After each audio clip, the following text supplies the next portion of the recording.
नमस्कार मित्रांनो, वैशाली मुळे या चॅनेलवरती पुन्हा एकदा तुमचे खूप खूप स्वागत आहे. मित्रांनो, आज आपण झणझणीत अशी पुणेरी मिसळ कशी बनवायची ते पाहणार आहोत. तर त्यासाठी अगोदर आपल्याला इथे लागेल मटकी. तर मी इथे ही पाव किलो मोड आलेली मटकी घेतलेली आहे. पाव किलो आहे ती, आणि 2 ते 3 पाण्याने मी ती स्वच्छ धुवून घेतलेली आहेत. तर सगळ्यात अगोदर इथे आपल्याला काय करायचं, ही मटकी जी आहे ती शिजायला घालायची. गॅसवरती मी इथे हे पातेलं ठेवले, त्यामध्ये आता आपण ही मटकी घालून घेऊया. तर यामध्ये आपल्याला पाणी घालून घ्यायचं आहे. आपल्याला इथे जितकी मिसळ करायची तेवढं आपल्याला इथे पाणी घालायचं. आता आपण इथे दुसऱ्या तांब्या पाण्याचं घालतोय. आता या पाण्यामध्ये आपल्याला मटकीच्या पाव चमचा हळद घालायची आणि चवीसाठी आपल्याला इथे थोडंसं मीठ घालायचं.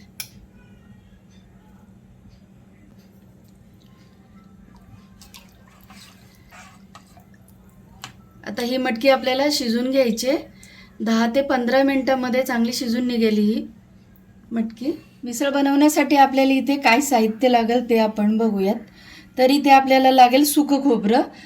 तर हे सुकं खोबरं मी जी अख्खी एक कवट असते खोबऱ्याची, सुक्या खोबऱ्याची, ती इथे मी अर्धी किसून घेतलेली आहे.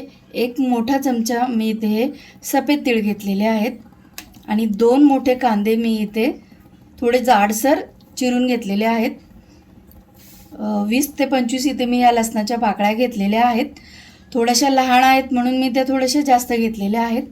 आणि इथे मी हे अर्धा इंच आलं घेतलेलं आहे. तर इथे आपल्याला काय करायचं आहे, हे जे साहित्य आहेत, मसाले आहेत, आपल्याला भाजून घ्यायचे. सगळ्यात अगोदर आपल्याला तीळ भाजून घ्यायचे.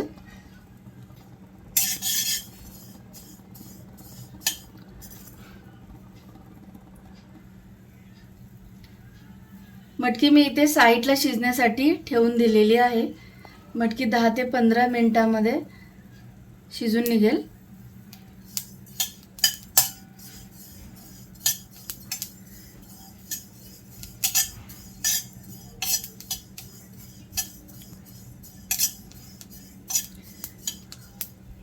आता हे भाजून झालेले आहेत. आता आपण मिक्सरच्या भांड्यामध्ये काढून घेऊयात. आता यानंतर आपल्याला इथे खोबरं भाजून घ्यायचं.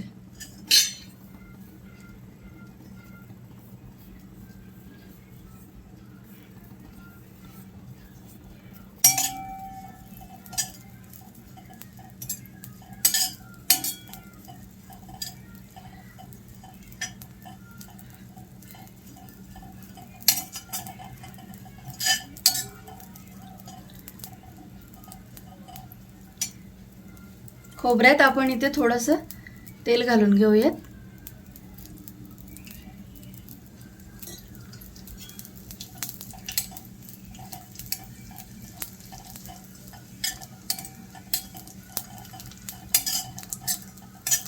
आपण मसाले इथे जितके चांगले भाजू तितकाच आपला इथे कट छान येईल मिसळचा.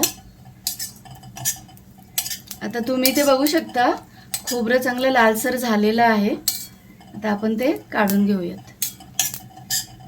आता आपण कांदा घालून घेऊयात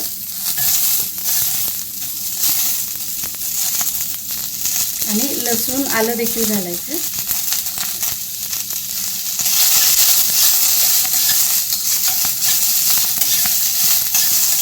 कांदा देखील चांगला लाल होऊन द्यायचा. कांदा ना आपला इथे थोडासा लाल झालेला आहे. आता त्यामध्ये आपण तेल घालूयात.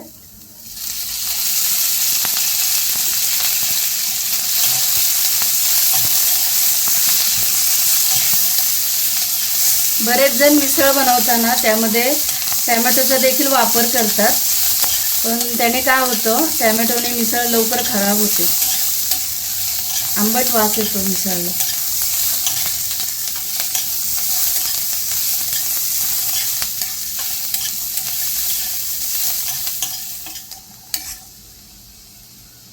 हे बघा, कांदा आपला इथे मस्त असा लाल झालेला आहे.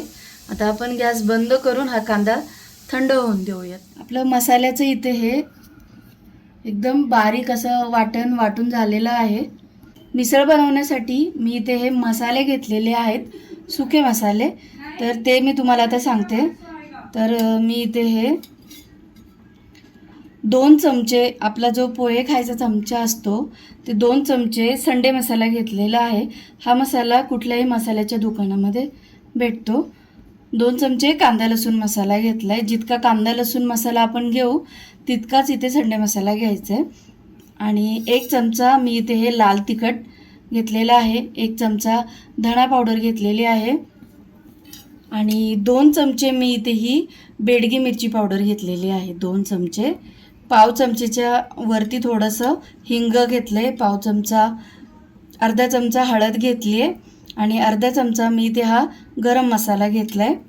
फोडणीमध्ये घालण्यासाठी मी इथे 1 कांदा असा बारीक चिरून घेतला आहे. काही कढीपत्त्याची पानं घेतली आहेत आणि फोडणीमध्ये घालण्यासाठी ही जिरं मोहरी घेतली. मसाला भाजला त्याच कढईमध्ये आपण इथे मिसळ करतोय. तर सगळ्यात अगोदर आपल्याला इथे तेल घालायचे. तेलाचा वापर थोडासा जास्तच होतो.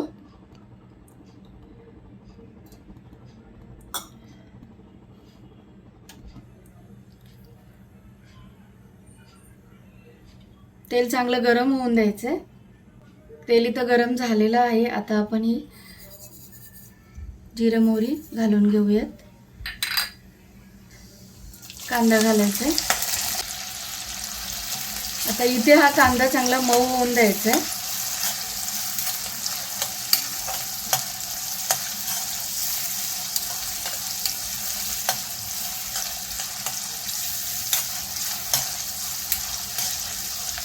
कांदा आपला इथे चांगला मऊसूत झालेला आहे. आता आपण इथे सुखे मसाले आपले घालून घेऊयात.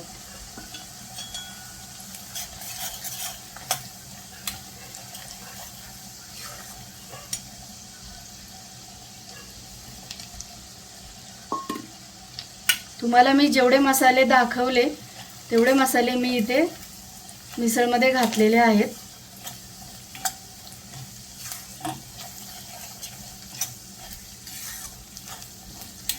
आता इथे आपल्याला हे वाटलेलं वाटण आपल्याला इथे घालून घ्यायचं.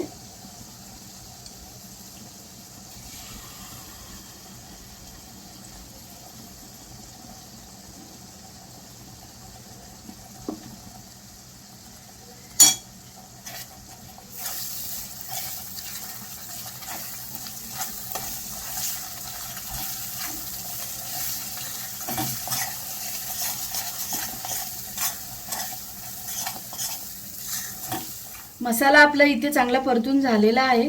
आता त्यामध्ये आपल्याला ही शिजवलेली मटकी आणि त्याचं पाणी यामध्ये घालून घ्यायचं.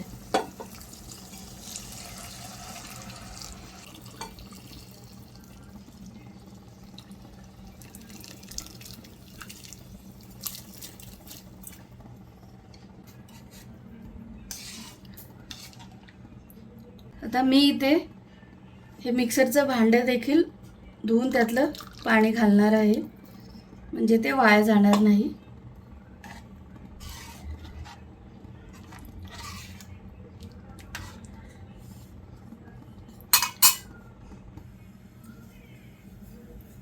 आता इथे आपल्याला सगळ्यात शेवटी कोथिंबीर घालायची आहे, पण आपण ती उकळी आल्याच्या नंतर घालूयात.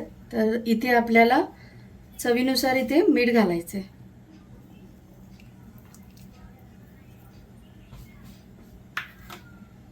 आता आपण इथे आपल्या मिसळला मस्त अशी उकळी येऊन देऊयात.